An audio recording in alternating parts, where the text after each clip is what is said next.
Okay, going to be removing a differential on a 420 2011 model. First is obviously you got to remove the tires. And that bolt, that bolt, that bolt, and that bolt. Then you remove the shock bolts and take this out as an assembly.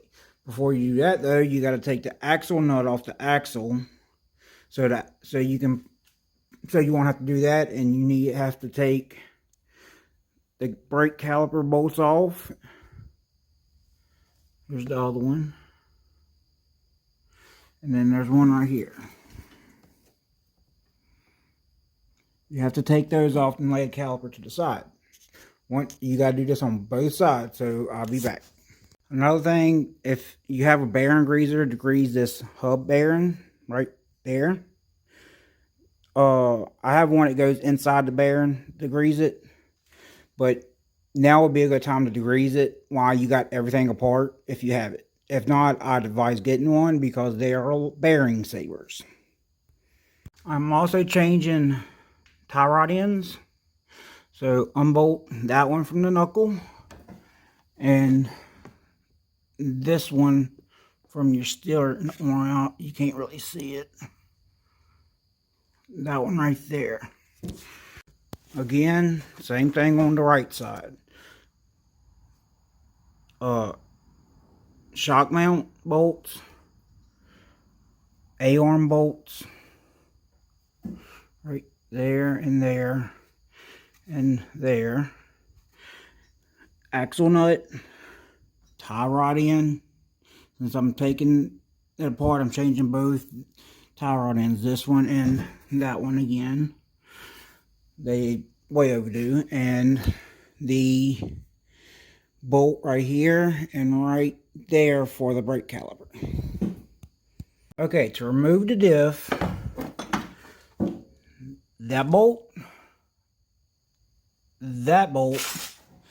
and there's two bolts in here, if you can see them. Those two have to be removed. So you got a better picture.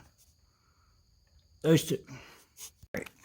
To remove the front diff, slide it forward to remove this dry shaft. And then you have to unhook this cable, which is easy, and that'll be it to loosen the diff. Then you just gotta wiggle it out of that hole. Let y'all watch me take this tie rod end off. This is the easy way to use a vise to clamp it down. And one way's a left-handed thread and the other one's a right-handed thread. This is the left-handed thread. So it comes off the opposite from the right, which is common sense. I like to leave the nut where it's at whenever you take it off, so you ain't got to adjust that much. It'll be easier to have a starting point when you adjust it. Alright, this is a tear down of a 420 front differential.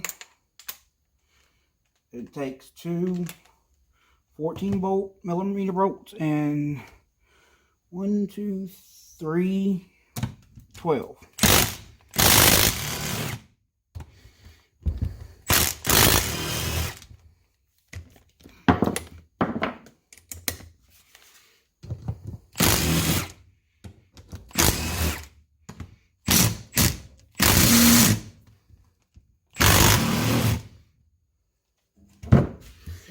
Okay.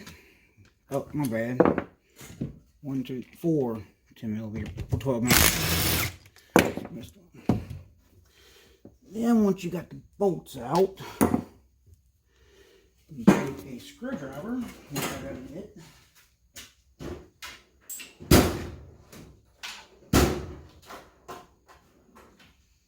I can remember where I put half my shit. This works. And there's prod points. One's right here.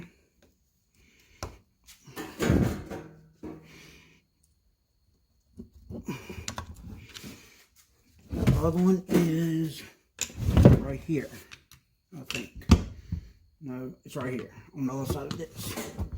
Okay, once you get it broke loose, you just gotta kind of work with it.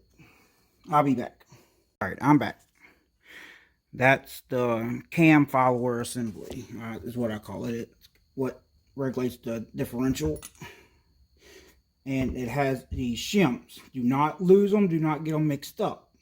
They have to go back exactly where they came from. So be wary of that. This one must have got stuck. Yeah, okay. Put that one over there and put this one in here. Alright, let's see if I can break these loose with my impact. Well, hell, they're not even tight. I have to get on Phil's ass.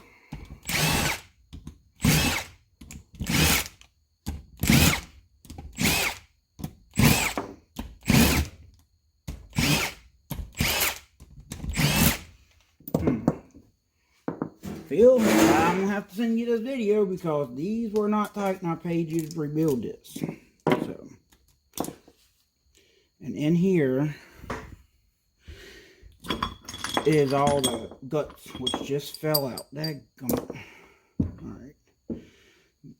This is the cam followers, as they call them. This is what your limit slip differential is. So bear with me as I put these back over here.